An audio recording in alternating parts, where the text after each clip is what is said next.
नमस्कार मित्रांनो, खरीप पीक विम्याच्या एका नवीन व्हिडिओमध्ये तुम्हा सगळ्यांचं स्वागत आहे. तर मित्रांनो, आजच्या व्हिडिओमध्ये आपण जाणून घेणार आहोत महाराष्ट्रातले असे काही 12 जिल्हे, ज्या जिल्ह्यांना खरीप पीक विमा मंजूर झालाय तब्बल 15,000 ते काही जिल्ह्यांना मंजूर झालाय 23,000वर.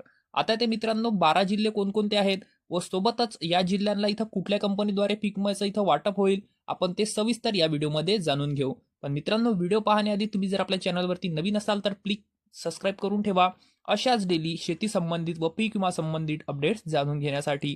तर चला मग मित्रांनो बघूयात. तर इथं सगळ्यात प्रथम जिल्हा मित्रांनो तो आहे नांदेड. आणि नांदेड जिल्ह्याला मित्रांनो यंदा पीक विमा मंजूर झाला आहे प्रत्येक एकराला. हा झालेला आहे 23,400 रुपये. त्यानंतर दुसरा जिल्हा मित्रांनो तो आहे धुळे. आणि धुळे जिल्ह्याला मित्रांनो यंदा पीक विमा मंजूर झालेला आहे प्रत्येक एकराला. हा झालेला आहे 22,200 रुपये. त्यानंतर तिसरा जिल्हा मित्रांनो तो आहे जळगाव. आणि जळगाव जिल्ह्याला मित्रांनो यंदा पीक विमा मंजूर झालेला आहे प्रत्येक एकराला. हा झालेला आहे 21,800 रुपये. त्यानंतर चौथा जिल्हा मित्रांनो तो आहे लातूर. आणि लातूर जिल्ह्याला मित्रांनो यंदा पीक विमा मंजूर झालेला आहे प्रत्येक एकरावरती. हा झालेला आहे 23,400 रुपये. त्यानंतर लातूरच्या पुढचा जिल्हा आहे तो आहे सातारा. आणि सातारा जिल्ह्याला मित्रांनो यंदा पीक विमा मंजूर झालेला आहे प्रत्येक एकराला. हा झालेला आहे 15,000 रुपये. त्यानंतर साताऱ्याच्या पुढचा जिल्हा आहे तो आहे अमरावती. आणि इथं मित्रांनो पीक विमा मंजूर झालेला आहे प्रत्येक एकराला. हा झालेला आहे 22,600 रुपये. त्यानंतर अमरावतीच्या पुढचा जिल्हा मित्रांनो तो आहे सोलापूर. आणि सोलापूरला मित्रांनो यंदा पीक विमा मंजूर झालेला आहे प्रत्येक एकराला. हा झालेला आहे 20,200 रुपये. त्यानंतर सोलापूरच्या पुढचा जिल्हा मित्रांनो तो आहे नाशिक. आणि नाशिक जिल्ह्याला मित्रांनो यंदा पीक विमा मंजूर झालेला आहे प्रत्येक एकराला. हा झालेला आहे 23,400 रुपये. त्यानंतर नाशिकच्या पुढचा जिल्हा आहे म्हणजेच 9वा जिल्हा मित्रांनो तो आहे अकोला. आणि अकोला जिल्ह्याला मित्रांनो यंदा पीक विमा मंजूर झालेला आहे प्रत्येक एकरावरती. हा झालेला आहे 23,400 रुपये.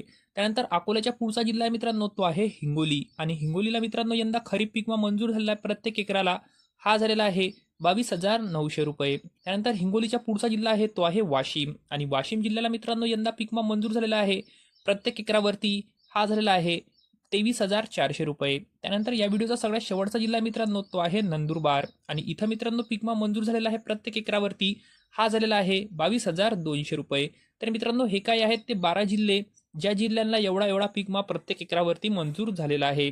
आता मित्रांनो बऱ्याच शेतकऱ्यांच्या मनामध्ये प्रश्न असतील की हा पीक विमा तुम्हाला कधीपर्यंत मिळेल. तर बघा मित्रांनो, ह्या महिन्याच्या तुम्हाला इथं शेवटच्या आठवड्यापर्यंत किंवा पुढच्या महिन्याच्या पहिल्या दुसऱ्या आठवड्यापर्यंत तुम्हाला या पीक विम्याचं वाटप तुमच्या खात्यामध्ये सुरू होईल. आता नेमका प्रश्न पडतो की हा पीक विमा तुम्हाला इथं कुठल्या कंपनीद्वारे मिळणार. तर बघा मित्रांनो, भारतात असे 5 कंपन्या आहेत ज्या कंपनीद्वारे तुम्हाला इथं या पीक विम्याचं वाटप होईल. आता मित्रांनो हा जो मी तुम्हाला इथं पीक विमा सांगितलेला आहे 12 जिल्ह्यांचा, हा तुम्हाला लक्षात ठेवायचा मित्रांनो सोयाबीन पिकाचा आहे. अशाच प्रकारे आपण पुढच्या व्हिडिओमध्ये जाणून घेऊ कापूस, उडीद, मूग, मका, हरभरा आणि बऱ्याच काही पिकांचा पीक विमा. तर मित्रांनो तुम्हाला व्हिडिओ कसा वाटला मला कमेंटमध्ये नक्की सांगा. आणि अशाच डेली शेती संबंधित व कुठल्याही पीक विमा संबंधित अपडेट जाणून घेण्यासाठी आजच चॅनलला सबस्क्राईब करा. धन्यवाद मित्रांनो.